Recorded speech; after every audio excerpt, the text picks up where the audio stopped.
मैं शिरडी से अरुण गायकवाड़ लक्ष्मीबाई शिंदे की जो पोती है शैलजा माँ, उनका बेटा हूँ।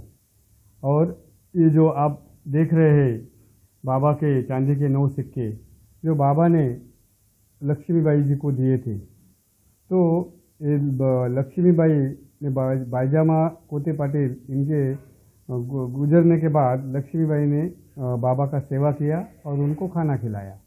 और वो डेली बाबा को खाना लेके जाती थी, दोपहर का, शाम का। और ऐसा करते करते वो 15 अक्टूबर 1918 में बाबा ने जब समाधि लेने का दिन तय कर लिया था, तो उसी दिन लक्ष्मीबाई खाना लेके गई। और खाना लेने देने के बाद तो बाबा ने उनको बताया, लक्ष्मी माँ खाना ढक के रखो। तो लक्ष्मी माई ने बाबा को जवाब दिया कि बाबा, इतने सालों से मैं खाना खिला रही हूँ, आपने कभी ऐसा कभी बताया नहीं। और आप जब तक खाना नहीं खाते तब तक तो मैं अपने बच्चों को और अपने हस्बैंड को भी खाना नहीं देती हूँ, घर वालों को भी खाना नहीं देती हूँ। तो आप खाना खा लीजिए।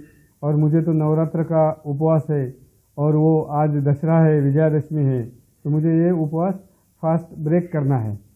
तो बाबा ने, वैसे तो मैं जाऊंगी नहीं, तो बाबा ने उनको बताया, नहीं जाती है तो तू मेरे को पंखा लेके हवा डाल। अभी लक्ष्मीबाई को तो बाबा के मन का अंतर क्या चल रहा है कुछ पता नहीं था, तो उन्होंने वो पंखा लिया। आज भी वो जो कपड़े का पंखा है वो शिरडी म्यूजियम में रखा हुआ है। वो पंखे से उन्होंने हवा डालना शुरू कर दिया। हवा डालना शुरू किया तो भक्तगण आने लगे। तो बाबा ने देखा भक्तगण आए हैं, बैठे हैं, तो बाबा ने क्या किया, अपने जो उनका कफनी था, ड्रेस था, वो पॉकेट में हाथ डाल के ऐसा मुट्ठी ऊपर किया। तो मुट्ठी ऊपर किया तो भक्तों ने पूछा बाबा को कि बाबा ये क्या है। तो बाबा ने जवाब दिया, बाबा ये कुछ नहीं, मेरे लक्ष्मी माँ के लिए देना है। लक्ष्मी माँ, तूने मेरी बहुत सेवा की, ये तेरे लिए है, तेरा नाम 7 समुंदर निहाल हो जाएगा। ये बाबा ने ये बात लक्ष्मी माँ और वो सबके सामने बताई कि तेरा नाम 7 समुंदर निहाल हो जाएगा, मतलब तेरा नाम 7 समुंदर के पार जाएगा। तो 100 साल पहले ये बात बताई और ये सच हो गई, क्योंकि ये सिक्कों का दर्शन पूरी दुनिया में हो रहा है। अभी लॉकडाउन की वजह से अभी ये सिक्के घर में हैं, नहीं तो बार बार लोग फॉरेन से हो या इंडिया में जगह जगह लोग बुलाते हैं दर्शन के लिए। और ऐसा बाबा ने हमारे पुराने घर में 1963 तक संभाले। 2 जून 1963 को जब लक्ष्मीबाई का देहावसान हुआ, तो उस टाइम मेरी माँ शैलजा माँ जो 16-17 साल की होगी, और उनकी छोटी बहू सोनूबाई नाना पाटिल शिंदे, मतलब मेरी माँ की माँ, मेरी नानी, तो वो उनके पास रहती थी गांव के घर में। तो वहाँ पे उन्होंने समाधि लिया, मतलब देहावसान हो गया, और वो सिक्के उन्होंने शैलजा माँ के पास दिए, मतलब और अपनी बहू के पास दिए, ये संभाल रखने के लिए।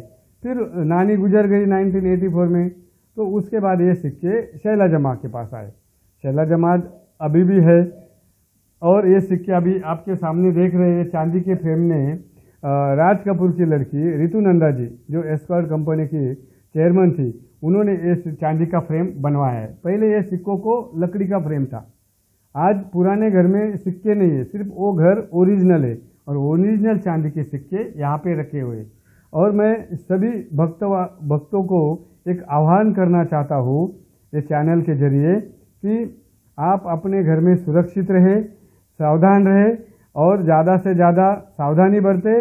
और शिरडी जल्दी ही खुलने वाला है, शिरडी मंदिर जल्दी ही खुलेगा।